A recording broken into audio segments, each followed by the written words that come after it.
Hello everyone, welcome to Code to Serve Academy. Today we are going to learn about motion for ICSE class 7. So in motion, we are going to learn what is rest and what is motion. Then we are going to see about the different types of motion we have to learn. And then we are going to learn what is uniform and what is non-uniform motion. Then we are going to learn about the distance and displacement. What is distance and displacement and how we can calculate the speed uh, of an object.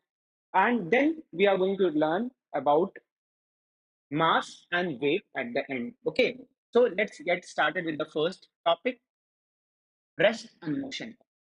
So, what is rest? If I say, like, I'm at this place, so I'm not changing my position. Okay, and I'm not changing my position with respect to this classroom and with respect to time.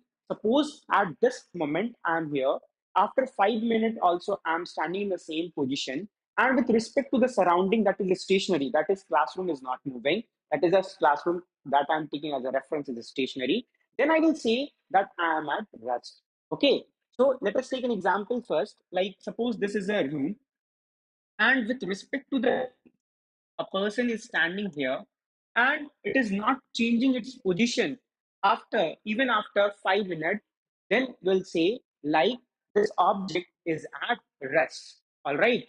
So what is the definition? Object is said to be at rest if it does not change its position. You have to keep in mind it shouldn't change its position with respect to stationary surrounding. What is a stationary surrounding? Stationary surrounding is that, like, suppose we take our classroom as our surrounding. That means classroom is not moving. That is, it is not moving. That is, it is stationary. Got it?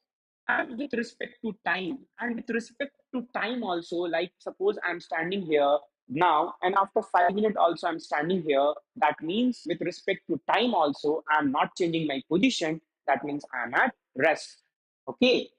Now let's move to next topic, that is motion. So we have learned about the rest. Rest is what we are, if we are not changing our position, then that is called rest. And now we remove that part that we are not changing the position. Now, if we say with respect to the surrounding, with respect to the stationary surrounding, if we are changing our position, and with respect to time, suppose I'm standing here now, if I walk towards the camera, that means what? I'm changing my initial position and I'm going forward or backward. With respect to time, I'm changing my position. Then this type of motion is said, then this is called what? I'm in motion. All right. So let us take an example.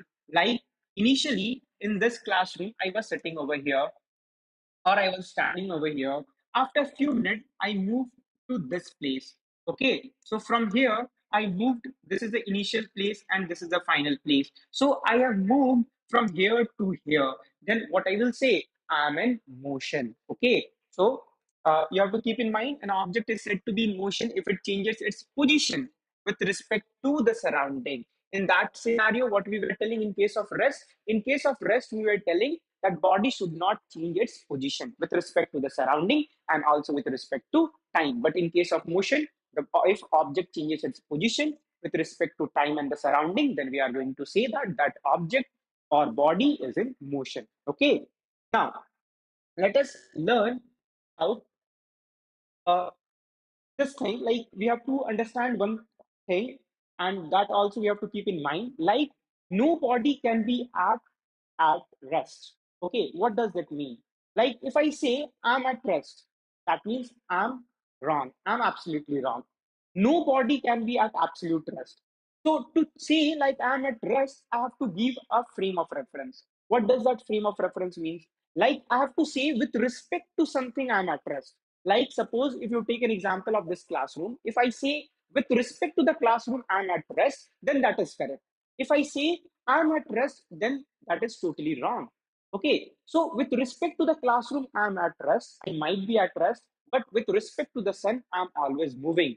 So rest and motion are both related terms. Okay, so what we see, rest and motion are relative terms. Okay, and nobody can be at absolute rest. The example that I told you with respect to class, if I talk, then I'm at absolute rest with respect to the classroom. But with respect to the sun, I'm always in motion because Earth is rotating. That means I'm also moving. All right. Now, object can be at rest or in motion at the same time. The same thing by the example you got it. Like even if I'm at rest with respect to the classroom, but still I'm in motion with respect to the sun. So that is why we have to keep in mind like a object can be at rest also, at motion also in the same particular time. Okay. Now let's move towards types of motion. So okay. So before that, we have to learn three things. Like, what is the three things? Like, to describe the types of motion, we need to learn three things. Like, see, suppose this I take as a point of reference. So, this is the point of reference. And suppose one body is standing over here. So, what I need to know? I need to know the distance. This distance I need to know. Like, what is the distance from the initial point? This initial point is known as origin or the reference point. So I need to know the distance. What is the distance of this object or this body from the initial point, that is from the origin? And then what next I need to know? In which direction that body is moving. Either it might be moving towards the east or towards the west. So I need to know two things. One is the distance, one is the direction, and the third thing that I need to know, what is the total time it took to cover that distance. Okay, so whatever distance he is in, or whatever the distance, or whatever types of motion it did during this duration of time. So what time it took to travel all those distance. So we also need to know the time. Okay,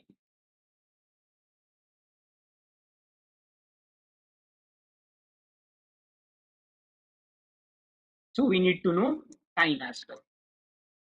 So we have to keep in mind to describe any type of motion, we need to know three things. First, distance from the reference point, that is also known as origin. We need to know the distance where that object is currently situated from the reference point. Then the second thing is the direction of the motion. That is what we need to know the direction, in which direction that body is moving. Either it is moving toward the east, the west, or which direction it is moving. And the third thing that we need to know, the time of the time of the motion. So whatever the total time it took for that type of motion. Okay. So to describe any kind of motion, we need to know these three things. Okay. So now let us move towards the different types of motion. Okay. So first types of motion that we are going to learn is about the translatory motion. So inside translatory motion, we have two types of motion. One is the rectilinear motion. One is the rectilinear motion. Another is circulatory motion. Okay, so we are going to learn about this in detail, and then we are going to learn about the rotatory motion and oscillatory motion, vibratory motion, periodic, non-periodic motion. We are also going to learn about the motion of the simple pendulum, and then the combination of motion. If two motions combine together, means if I'm showing two type of motion, suppose I'm also moving and as well I'm rotating. So I'm also rotating and I'm also moving in a straight line. So I'm showing two types of motion. So that type of that we call it as a combination of motion. And the random motion. The random motion is basically what? If I'm moving in a zigzag order, like if you know about the Brownian motion, so the molecules in the atom move in a zigzag manner. So basically that type of motion, like if you take the example of the Brownian motion, so that type of example is a part of a random motion. Okay, so let's get started with this translatory motion. Okay, so what is translatory motion? If you'll consider me like I'm an object or I'm a body, so if all my body parts, suppose I'm moving towards the camera, so all my body parts are moving towards the same direction, means I'm moving forward. So every body part covers an equal distance in an equal interval of time. What I mean by that, suppose I'm standing over here, if I take one means if I move one step forward, that means what? Suppose I cover 10 centimeter in one step. That means my if my leg covers 10 centimeter, that means my head also covered 10 centimeter. So that means what? If all my body parts are moving at an equal distance in an equal interval of time. So suppose I took 1 second for my leg to cover 10 centimeter, then my head also took 1 second to cover 10 centimeter. That means what? If all my body part takes equal amount of time to cover equal distance, then that type of motion we call it as a translatory motion. Okay, so let's see. Translatory motion is in which all the body parts, so you have to keep in mind, all the body parts move through the same distance in the same interval of time. So all the body part, if moved to the same distance in the same interval of time, then we say it as a translatory motion. And the translatory motion can be of two types. Suppose I'm moving in a straight line. So I'm moving towards the camera in a straight line. That means what? I'm going in a straight path. So that type of motion we call it as a rectilinear motion. So if I'm moving in a straight line, I will call a rectilinear motion. Now take an example of a curvilinear motion. So let's see one by one. So first see about the rectilinear motion. So you take an example, like this car is moving. Okay. So you see the car moving on the road. So how this car is moving? Initially it was here. Then you see like the direction. It is moving in a straight line. It is moving in a straight line. So this type of motion that we see, that car moves in a straight line. Or you take an example of the bird, flight of the bird. So if the bird is here in the pond or the lake, so how it takes a flight? It will take a flight straight up. Okay, so it is taking, the motion is happening in a straight line. The motion is happening in a straight line. And here, if you take an example, motion of the carom point. So suppose this is a carom point, and you hit a strike to this by your finger. If you hit a strike, and suppose there is another coin lying over here, and you want to strike it, how you are going to do that? You are going to strike this striker, and then you are going to hit it. This is a straight path. So this coin, the striker will go and hit this coin, and the path that you see is forming a straight line. Suppose there is another coin lying over here, and you again strike the striker, and you hit this coin. So this again, the what is the path? It's going to be the path is going to be in a straight line. So whenever an object takes a straight line path, then that type of motion we call it as rectilinear motion. Got it? Now, so the definition here, what is written? The motion object is said to be rectilinear if it moves along a straight line. You have to keep in mind, like if object moves in a straight line, then that type of motion is called to be rectilinear motion. Okay. Now, moving next, what is curvilinear motion? We know like whenever we move in a straight line, that type of motion is rectilinear motion. By the name curvilinear, what I mean, like if I move in a curved path, if my motion is happening in a curved path, then I will say like that type of motion is a curvilinear motion. So you take an example, like suppose there is a basket or a basketball. Suppose here is a basket and I'm standing here, and in my hand, I have the ball, basketball. And what do? I throw the basketball and throw it like this way. So if you observe the path, first the ball will go here, then the ball will go here, then the ball will go here, and then finally it will go inside the basket. You see, the path that you see is forming a curve. Okay, so whenever we see this type of motion where it is a curve, so we call it as a curvilinear motion. Okay, so example, what will be the example? Like the basketball when we throw, that can be an example. Or if you take an example of a javelin throw, so you see like this javelin, this is like arrowhead, like it is a long stick. So what you do? Whenever we throw this type of, like suppose this is a javelin, and we throw it, will move. It will go up. It will go up. Then after that, it will form a curve, and then again it will land down in the ground. Okay. So path that you observe is like it is forming a curved path. So whenever it is forming a curved path, what we are going to say? We are going to say that this type of motion is a curvilinear motion. Okay. Now, let's move towards the next type of motion. So, the next type of motion is rotatory motion. So, what is rotatory motion? You take an example. Like, suppose this is an axis. Suppose this is an axis, this is fixed. And if anything is rotating around this position, if this axis is fixed and anything is rotating around that point, around the fixed axis, and this axis is not changing its place. What I told, like this should be fixed, and if anything is rotating around this axis that is fixed and this axis is not changing its position, then we say this type of motion as rotatory motion. Okay, so rotatory motion, if an object moves in a circular path, if object moves in a circular path and around a fixed axis, so the axis should be fixed. Okay, without changing the position with time. And if that axis or the body is not moving out of the axis, then we say that it is performing a rotatory motion. Okay, so if you take an example, let's take an example of this spinning top. So what is happening? This is an axis of the spinning top. So around this axis is fixed. Around this axis, this is rotating.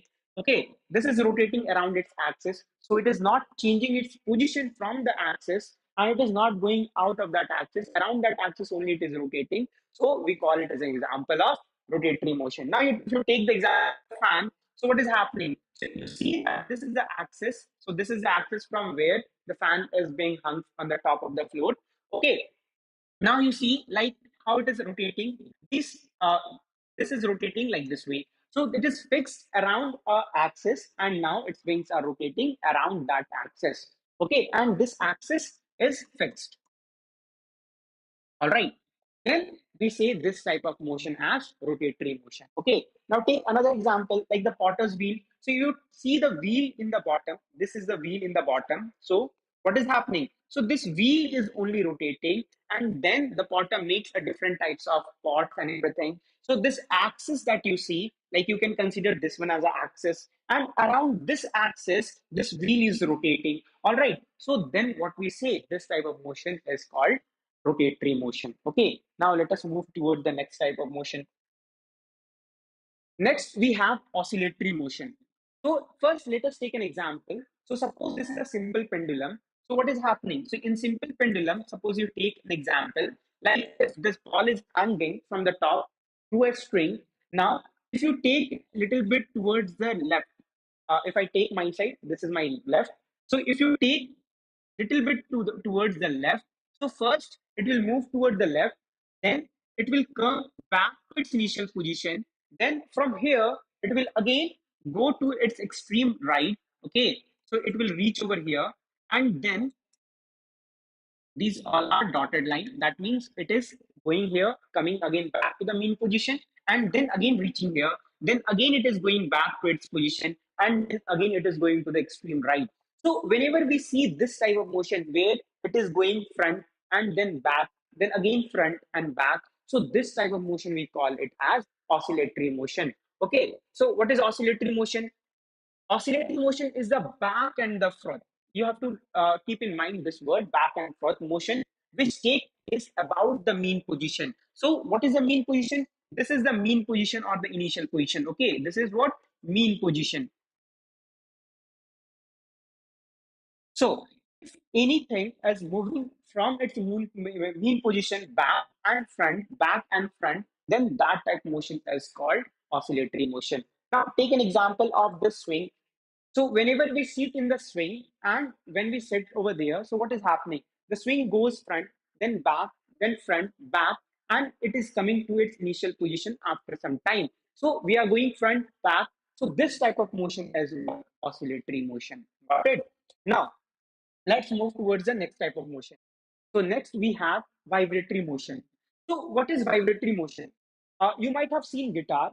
So in guitar, what is happening? Like here you see a guitar. So string are being tied from one end to the another end. Now you take an example. These are the strings of the guitar. So these are the string of the guitar. Okay. So what is happening? Whenever the singer, what he does is like he will plung the string. So what he will do? He will plung the string a bit. He will plung the string, and the now string will be like this way little bit. So if I plung that a little bit, so what will happen? It will start, suppose the same string will start vibrating like this way. So it start vibrating. So this string will start vibrating from its mean position. So it is happening. So if a body undergoes oscillatory motion and the remaining body is at rest. So what I'm saying, like here, if you'll see this certain part, what is the certain part here I'm telling about? The certain part is a string. So if the string is doing an oscillatory motion, you see what we learned in oscillatory motion, if it is going front and back, that type motion is oscillatory motion. So if you observe here carefully, so here if you will see like it is going up, you can think and you can consider this as a front, and now it is again going back. It is going front, again back, again front, again back. So you can see the type of oscillatory motion in the case of a string of the guitar. So this guitar string is in motion. In which kind of motion? This is happening, and this is doing an oscillatory motion. Okay, if the certain part of the body, this is doing an oscillatory motion. Okay, so this is doing an oscillatory motion, and this guitar is at rest. Okay, what is happening when I will play any guitar? So what is happening? I'm plunging the string so that the string is in vibration. String is doing an oscillatory motion, but this guitar remains at rest. So when this type of motion happens, like certain part of the body of that is at rest, and certain part is performing an oscillatory motion, then we say that body is performing a vibratory motion. To take another example, like example of this drum, what is happening? So if I beat in this drum, suppose you take an example uh, of the drum. So this is the drum. So this is the top of the drum. So when I hit top of the drum with the stick, what is happening? This complete drum is at rest. Now only the upper membrane, whatever is present, this will start vibrating. So again, this upper membrane is performing an oscillatory motion, whereas the complete other part of the drum is at rest. So if this type of thing we are seeing, certain part of the body is showing an oscillatory motion and the certain part of the body is at rest, then we say that the body is performing a vibratory motion. Okay, hope you got it. So what are the example? Example can be guitar, tabla, and violin are so what uh, vibratory motion. Okay, now let us see next type of. So the next type of motion we have the periodic motion. By the name, it only suggests periodic. What is periodic motion? You can think of like if a certain means the motion is happening again after a certain interval of time. So if it is repeating after a fixed interval of time, then what we'll say that body is performing a periodic motion. Now take an example of this Halley comet. So Halley comet seen after again 76 years. So last it was seen at what you say 1986. So next after 76 year it will be seen, that is at 2061. So this type of motion, like it is happening after a fixed interval of time, we see that is a periodic motion. So what can be the other example? Like we see like beating of our heart. So our heart is beating. If you'll press your fingers, means if you'll keep your finger in your wrist, what you'll observe? Like if you'll press over here, you'll feel the heartbeat. So what you will observe, like heartbeat is happening at a certain interval of time. So each, like suppose after 1 second you are hearing the beats. Okay, so that is happening occurring at a fixed interval of time. That is why we say that is an example of periodic motion. Okay, so you have to keep in mind like periodic motion repeat itself after a fixed interval of time. This you have to keep in mind. All right. What can be the other example? Other example can be like motion of the moon around the earth.